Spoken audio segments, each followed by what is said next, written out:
Hello class +2। आज हम करने जा रहे हैं हमारा chapter number 2 that is solution. तो सबसे पहले जानते हैं व्हाट इज सोल्यूशन। सोल्यूशन का मीनिंग क्या है। +1 क्लास में भी आप अच्छी तरह से इसके बारे में पढ़ चुके हो।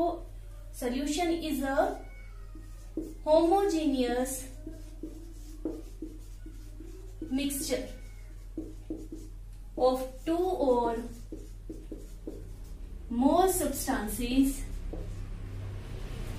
more non-reacting। स्पेशली याद रखना है कि वो एक दूसरे में डिसॉल्व हो, मिक्स हो जाए, रिएक्ट ना करे।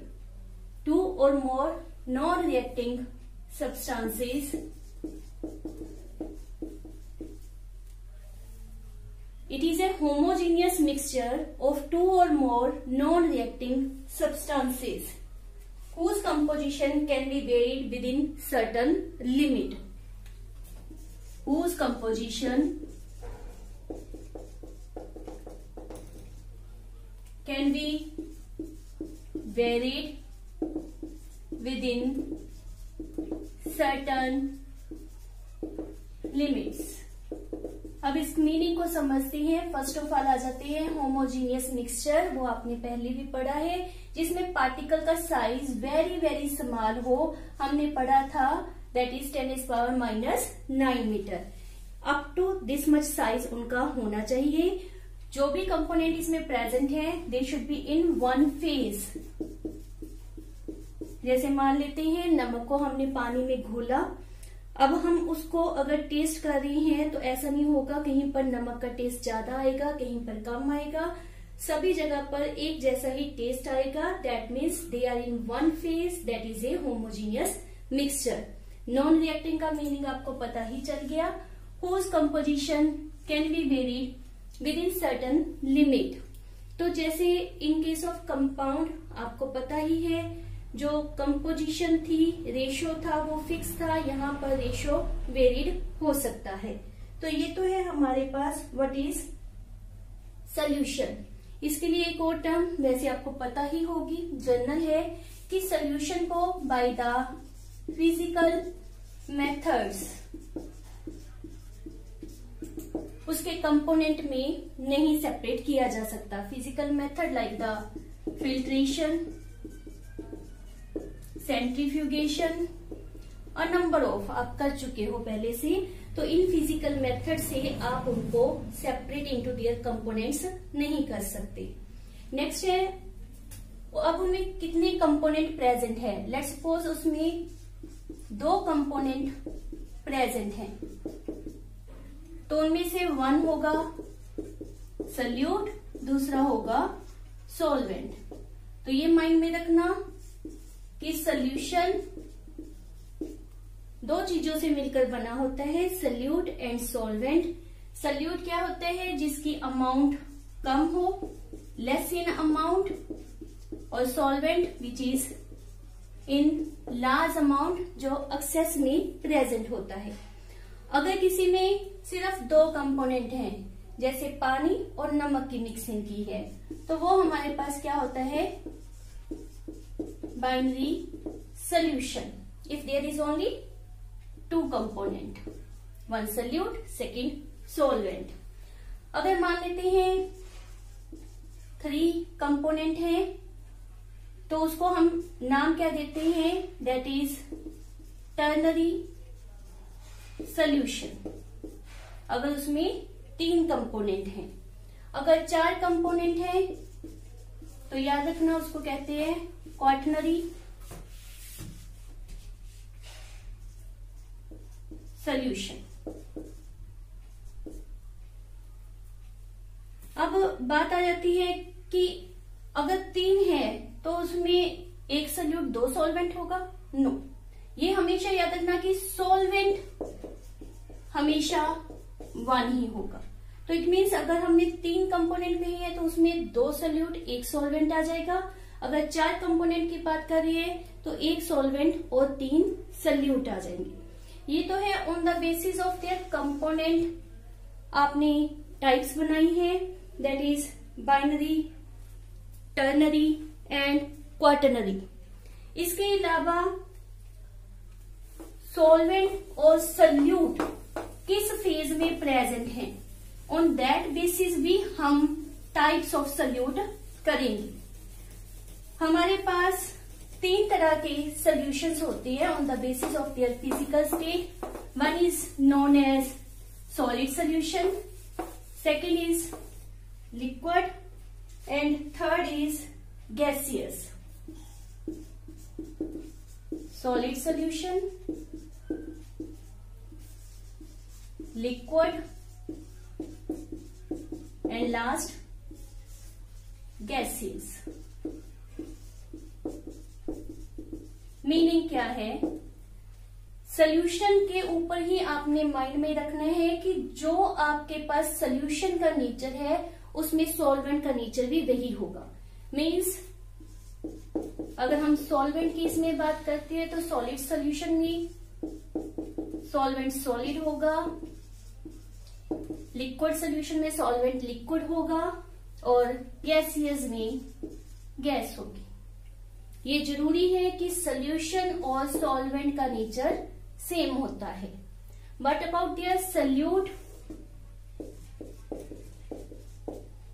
It may be solid, liquid, gas. Similarly इसमें भी और इन लास्ट केस मीन्स आपके पास टोटल 9 टाइप ऑफ सॉल्यूशंस तैयार हो जाएंगे। बट इस चैप्टर में जैसे हमारे पास मेनली डिस्कशन होना है तो that is only about liquid solution, तो हम इनकी मेन टर्म्स को लेकर चलेंगे। लिक्विड सॉल्वेंट में सॉलिड मिक्स होना, like salt solution well known है। लिक्विड इन लिक्विड मिक्स करना है तो लिक्विड इन लिक्विड की नंबर ऑफ आपके पास एग्जाम्पल है, लाइक इथेनॉल ले लेते हैं। फार्मूला भी आपको याद होना चाहिए, +2 लेवल है, इजी है, याद ही होगा। इथेनॉल आपको पता है वाटर में इजीली डिसॉल्व हो जाता है, ethanol clear. Then that is gas, like O2 dissolve in water.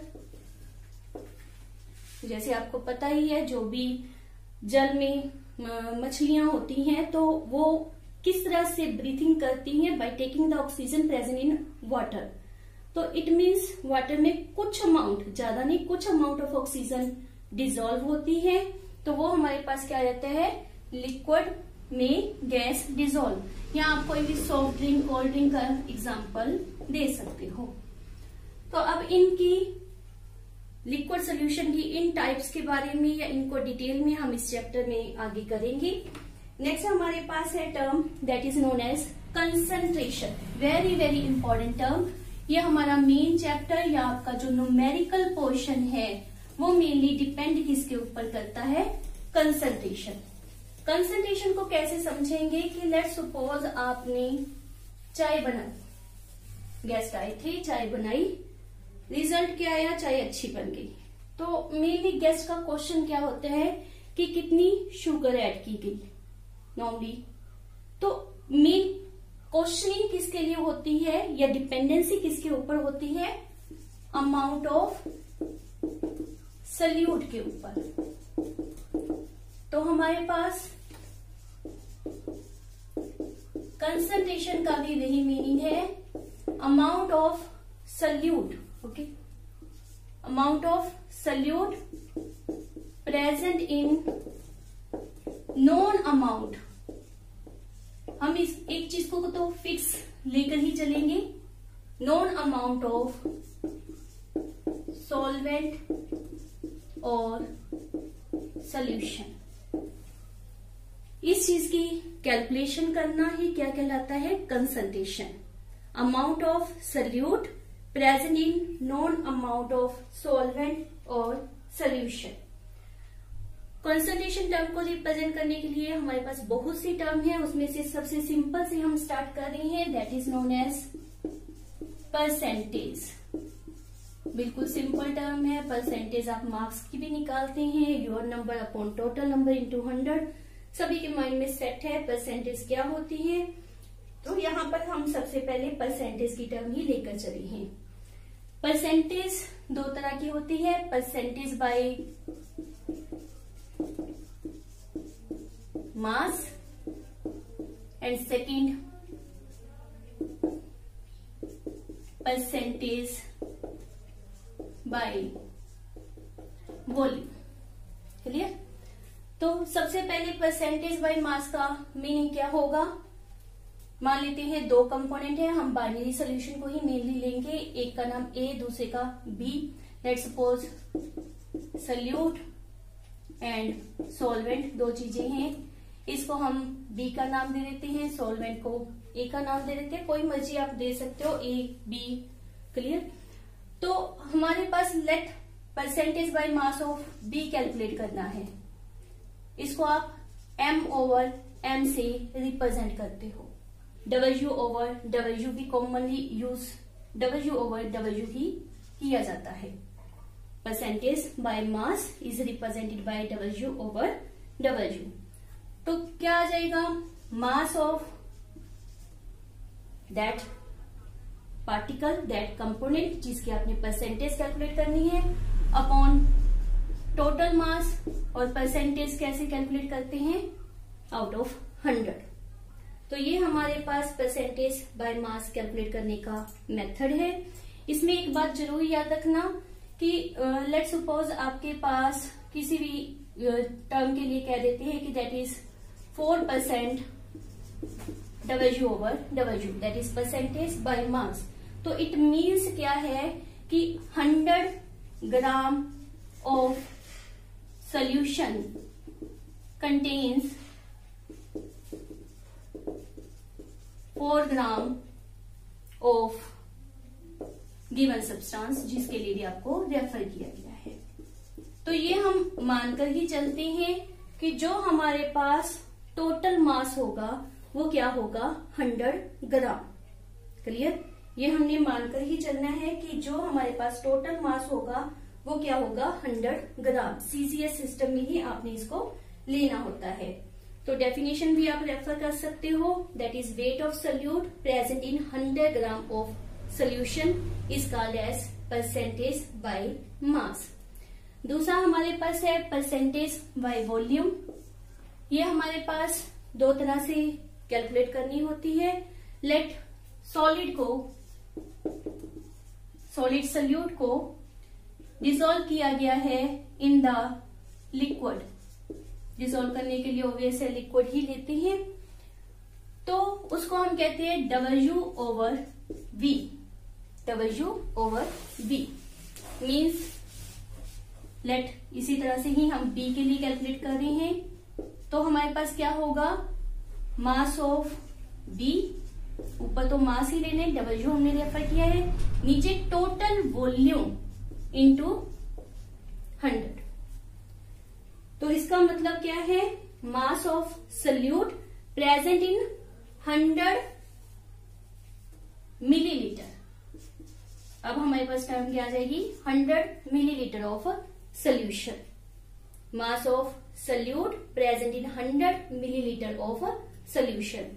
यही एग्जांपल हमने दोबारा से ले ली कि मान लेते हैं 4% W ओवर V, ये आपको दिया होगा, नॉर्मली न्यूमेरिकल में ये टर्म यूज होती है तो वहां पर लिखा होता है। तो W ओवर V दिया हुआ है, इसका मतलब आपको पता चल जाएगा कि हमारे पास टोटल वॉल्यूम ऑफ सोल्यूशन क्या होगा? 100 मिलीलीटर, और अमाउंट ऑफ सोल्यूट हमारे पास क्या होगी?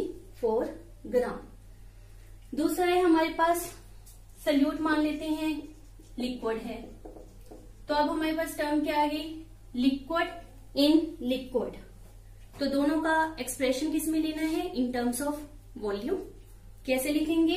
हाँ जी, वेल नोन है आपको, V over V, V over V। इसके लिए मान लेते हैं यही दो कंपोनेंट है, हमने B की परसेंटेज देनी है, किस टर्म में है? V ओवर V की फॉर्म में। तो क्या आ जाएगा? Volume of solute V over total volume into 100। Clear? तो अगेन वही ले लेते हैं, मान लेते हैं 4% V ओवर V हमारे पास दिया है, तो इसका मतलब क्या है? 4 मिलीलीटर। अब जो कंपोनेंट सल्यूट है उसको भी आपने किस में लेना है, मिलीलीटर में। 4 millilitre of B component is present in 100 milliliter of solution। ये terms in terms of definition इतनी इंपॉर्टेंट नहीं है, इन केस ऑफ न्यूमेरिकल्स ये बहुत ही इंपॉर्टेंट रखती हैं। आपने जब भी इनको अप्लाई करना है तो देखना है कि वहां पर क्या लिखा है, W/V है, V/V है या W/W है। उस बेसिस के ऊपर आपको पता चलेगा कि मास ऑफ सोल्यूट क्या है, वॉल्यूम ऑफ सोल्यूट क्या है या वॉल्यूम ऑफ सोल्यूशन क्या होगा। ये हमारे पास था ऑल अबाउट परसेंटेज। नेक्स्ट अब है हमारे पास पार्ट्स पर मिलियन। मिलियन का आपको मीनिंग पता ही है, very intelligent, that is 10⁻6। 10⁻6 million का मतलब क्या होता है, 10⁻6। और परसेंटेज का दैट इज 100। तो परसेंटेज में हमने क्या किया था, भी जो भी टर्म कैलकुलेट करनी है आउट ऑफ 100, और इसमें क्या होगा, जो भी कैलकुलेशन करनी है दैट इज आउट ऑफ 100। तो वैसे ही हम सपोज कर लेते हैं हमारे पास सॉल्वेंट, सोल्यूट A B मान लेते हैं, B के लिए ppm इसकी शॉर्टकट होती है, पार्ट्स पर मिलियन कैलकुलेट करनी है। तो मीनिंग क्या आएगा, that is parts of B over total parts into 10⁻6 means how much parts of B is present in 10⁻6 parts of solution। यहाँ पर parts वही टर्म है, whether W/W ppm, W/V ppm और V/V in terms of ppm। Let's suppose हम इसके लिए representation दे रहे हैं, तो हमारा मीनिंग क्या होगा, WV over total into 10⁻6। Similarly यहाँ पर क्या आएगा, VT, ठीक है आपको पता ही है। नेक्स्ट इसके लिए वही टर्म है, सिर्फ परसेंटेज और पार्ट्स पर मिलियन में डिफरेंस क्या आएगा कि यहाँ पर जो भी कैलकुलेशन होगी वो इन टर्म्स ऑफ 10⁻6 में की जाएगी। Clear, this is also important for numerical use also. Next हमारे पास दिया जाता है, बिल्कुल सिंपल टर्म है, बहुत पहले से ही आप जानते हो, +1 में भी हमने की थी, that is known as molarity.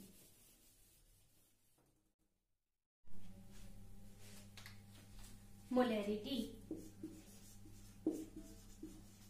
तो मोलैरिटी का मीनिंग क्या होता है, that is number of moles of solute. वही हम सपोज कर लेते हैं सॉल्वेंट, सोल्यूट, कोई भी आप नाम दे सकते हो for the shortcut, that is A and B मैंने इनको नाम दिया है। तो number of moles of solute, moles को आपको पता ही है, हम in terms of N represent करते हैं। Number of moles of solute present per litre volume of solution. देख रहे हैं आप सभी में अपॉन में हमारे पास चाहे मास की बात कर रहे हैं या वॉल्यूम की बात कर रहे हैं, अपॉन में हमारे पास सोल्यूशन ही आता है। और ये आपने SI सिस्टम में लिया है, that is volume of solution in litre. तो दिस इज मोलैरिटी, दोबारा से नोट कर लो, बहुत इंपॉर्टेंट है। Number of moles of solute, ये भी आपको पता ही चल गया। हम बात हमेशा किसकी करेंगे, सोल्यूट की। Number of moles of solute present per litre of volume of solution. Clear, तो ये हमारे पास क्या आ जाएगा, मोलैरिटी, जिसके लिए हम कैपिटल M सिंबल को यूज करते हैं। तो ये एक्सप्रेशन हमारे पास आ गया, N means number of moles of solute upon volume of solution in litres. मान लेते हैं आपको किसी न्यूमेरिकल में 4m दिया हुआ है, तो इट मीन्स क्या होगा कि 4 moles of solute 1 litre of solution में प्रेजेंट है, solution not solvent, okay. 1 litre of solution में प्रेजेंट होते हैं। नॉर्मली जो भी न्यूमेरिकल्स होते हैं, मोल भी आपने निकालने होते हैं, वो भी आप +1 में कर चुके हो। मोल कैसे निकालते होते हैं, given mass that is small m लिख देते हैं हम अपॉन मॉलिक्यूलर मास। तो इस तरह से आपने मोल कैलकुलेट करनी है। मोल कैलकुलेट करने के बाद हमने क्या करना है, अपॉन में वॉल्यूम इन लीटर सप्लाई करेंगे, तो हमारे पास क्या टर्म आ जाएगी, that is known as molarity. Clear है। इसी तरह से हमारे पास टर्म आती है that is known as normality.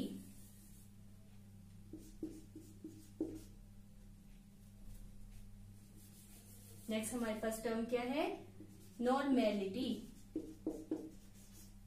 तो नॉर्मेलिटी में क्या चेंजेस आते हैं वो हमने ध्यान देना है कि how it is differ from the molarity. Normality को कैपिटल N से हम रिप्रेजेंट करेंगे। यहाँ पर नंबर ऑफ मोल, मोल किसके लिए था, मोलैरिटी के लिए। यहाँ पर हम क्या यूज करेंगे, number of gram equivalent, gram equivalent, ये आप याद रखिए, number of gram equivalent present per litre volume of solution. Upon की टर्म हमारे पास वही रहेगी, लेकिन ऊपर टर्म क्या हो जाएगी, ग्राम इक्विवेलेंट की। ये हमारे पास मेजर चेंजेस यहां पर आएंगे। तो लेट्स सपोज, पहले सॉल्व करने से पहले हमें पता होना चाहिए कि ग्राम इक्विवेलेंट है क्या, फिर ही हम सॉल्व कर सकेंगे। तो मोल्स क्या थे, कोई भी मास अपॉन मॉलिक्यूलर मास। उसी तरह से ये क्या होता है, that is given mass of solute, obviously क्योंकि यहां पर सल्यूट के ग्राम इक्विवेलेंट निकालने हैं, अपॉन इट्स इक्विवेलेंट वेट। अब आगे टर्म इक्विवेलेंट वेट। तो ये क्या होता है, इक्विवेलेंट वेट कैसे कैलकुलेट करते हैं, मॉलिक्यूलर मास अपॉन, चाहे आपको उसकी वैलेंसी पता है, एसिड दिया है तो उसकी बेसिसिटी। बेसिसिटी कैसे निकालते हैं, by the number of H positive ion, जिसको हम क्या नाम देते हैं, बेसिसिटी का, या फिर number of OH negative ion, जिसको हम क्या नाम देते हैं, एसिडिटी का। इस तरह से आपने ग्राम इक्विवेलेंट कैलकुलेट कर लेनी है। तो अब हम फार्मूला लिख सकते हैं। हमारे पास क्या आ जाएगा, that is known as the normality. Normality is equal to gram equivalents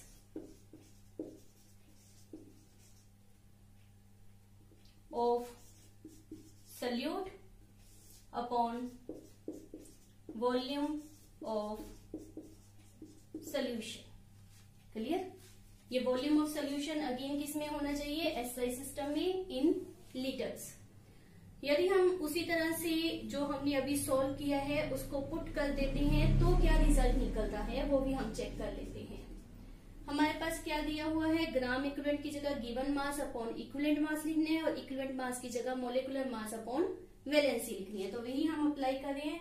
हम यहाँ पर लिख देते हैं given mass of solute upon equivalent mass, उसकी जगह पर लिख देते हैं मॉलिक्यूलर मास। समझ आ रहा है। जो अपॉन वैलेंसी थी वो हम ऊपर ले आते हैं, ये थोड़ा सा हम रब कर देते हैं। ये इसलिए लिख रही हूं ताकि आपके दिमाग में टर्म रहे कि हम कर क्या रहे हैं। मॉलिक्यूलर मास अपॉन वैलेंसी, तो वैलेंसी यहां पर आ जाएगी। अपॉन में क्या था, volume of solution. Clear. Litre में मोलैरिटी वाली टर्म के ऊपर ही अगर हम जाएं तो ये हमारे पास given mass upon molar mass, तो क्या बन गया, NV moles upon volume into valency whether basicity और एसिडिटी। तो ये टर्म क्या आ गई हमारे पास, कैपिटल M इंटू वैलेंसी। तो ये आपने फॉर्मूला माइंड में रखना है। बहुत से ऐसे न्यूमेरिकल आप करोगे जिसमें आपने दोनों चीजें सॉल्व करनी होगी, नॉर्मेलिटी भी और मोलैरिटी भी। अगर मोलैरिटी सॉल्व कर ली और आपको वैलेंसी पता है तो एज ए रिजल्ट आप इजीली मेंशन कर सकते हो कि नॉर्मेलिटी क्या होगी। ये वहां पर शॉर्टकट मेथड भी अप्लाई कर सकते हैं। नेक्स्ट हमारे पास टर्म है वेरी वेरी इंपॉर्टेंट। पहले हमने क्या किया था, मोलैरिटी। अब हमारे पास थोड़ी सी टर्म चेंज की गई है। मोलैरिटी की जगह पर हमारे पास टर्म है molality. Very very important term. Small m से हम इसको रिप्रेजेंट करते हैं। इसका और मोलैरिटी का कंपैरिजन भी हम करेंगे। हम समझेंगे कि विच one is better term and why that is better. First of all हम चलते हैं व्हाट इज मोलैरिटी। तो ये याद रखना, वेदर आप मोलैरिटी, नॉर्मेलिटी, फॉर्मेलिटी अभी हम करेंगे। कोई भी टर्म कर रहे हैं तो हमने अपॉन में हमेशा क्या लिखा है, सोल्यूशन। लेकिन यहां पर अपॉन में हम क्या लिखेंगे, solvent. That is very very important. तो मोलैरिटी का फॉर्मूला क्या है, number of moles of solute present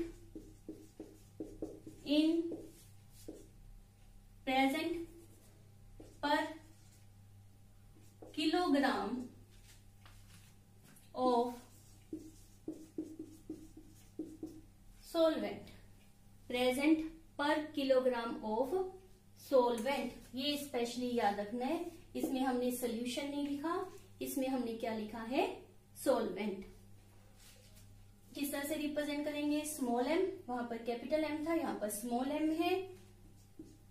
B symbol ही ले लें ताकि हमारे माइंड में वही सेट रहे। N मोल्स, तो B solute, number of moles of solute, upon हमारे पास अब क्या है, वेट या मास ऑफ सॉल्वेंट लेना किस में है, इन किलोग्राम। तो ये हमारे पास एक्सप्रेशन होता है, that is for the molarity. अब हमारे पास इसके ऊपर ही एक इम्पॉर्टेंट क्वेश्चन है, out of molarity, normality, molality, which one is better to represent concentration. Concentration को रिप्रेजेंट करने के लिए कौन सी टर्म इन सब में से ज्यादा बेटर है। आपको वेल नोन पता है, आपने +1 में किए थे वॉल्स लॉ, चार्ल्स लॉ, जहां पर वॉल्यूम के ऊपर टेम्परेचर का इफेक्ट होता है। Temperature means outer conditions.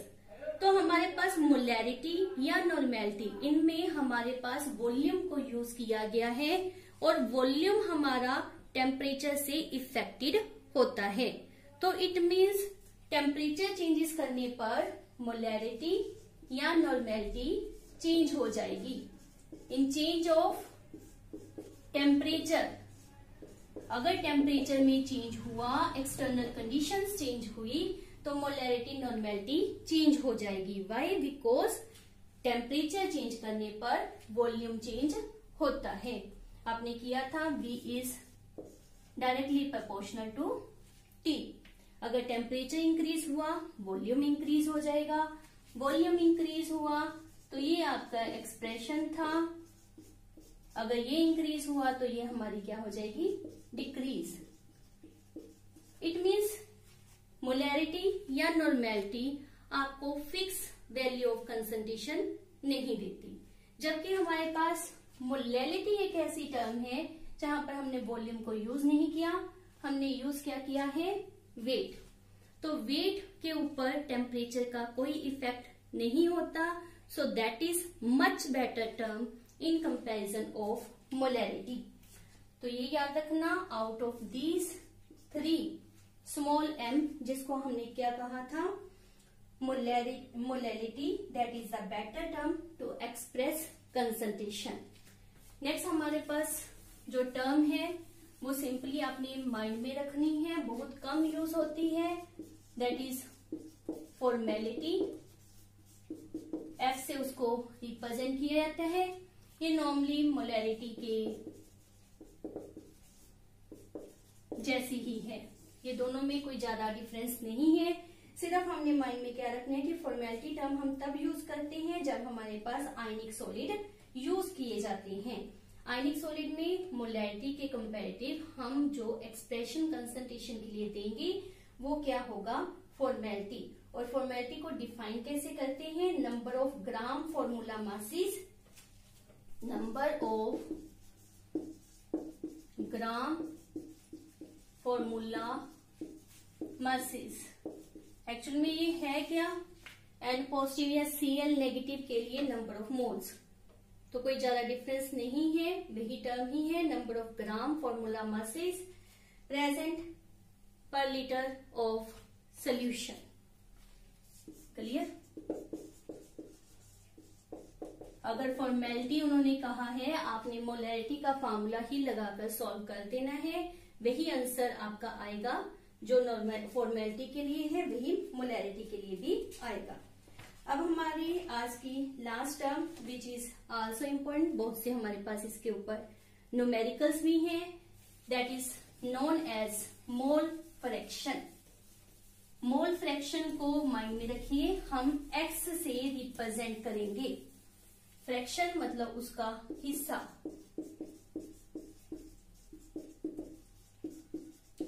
अब किसी का हिस्सा देना है तो किस में से देना होगा, आउट ऑफ टोटल। तो अगर इतनी टर्म आपके माइंड में तो इजी है, मोल फ्रैक्शन, वही दो कंपोनेंट, सॉल्वेंट। बाइनरी सोल्यूशन के लिए ही हम सब कुछ एक्सप्रेशन सॉल्व कर रहे हैं। Solvent, solute, A B. अब मान लेते हैं हमारे पास mole fraction of B calculate करना है, तो moles of that component upon total mole, whether NT लिख दीजिए या Na प्लस NB लिख दीजिए। तो ये हमारे पास क्या आ जाएगा, मोल फ्रैक्शन। मीन्स जिस कंपोनेंट के लिए आपने मोल फ्रैक्शन कैलकुलेट करना है उसके mole upon total number of moles of solution. सभी में सोल्यूशन आएगा, अपॉन में सिवाय मोलैरिटी के। अगर XA के लिए कैलकुलेट करना है तो Na upon Na plus NB। Direct हमारे पास कैलकुलेशन लेंथी ना हो, कॉम्पिटिटिव एग्जाम आपने देने हैं, आपको इजी मेथड आने चाहिए।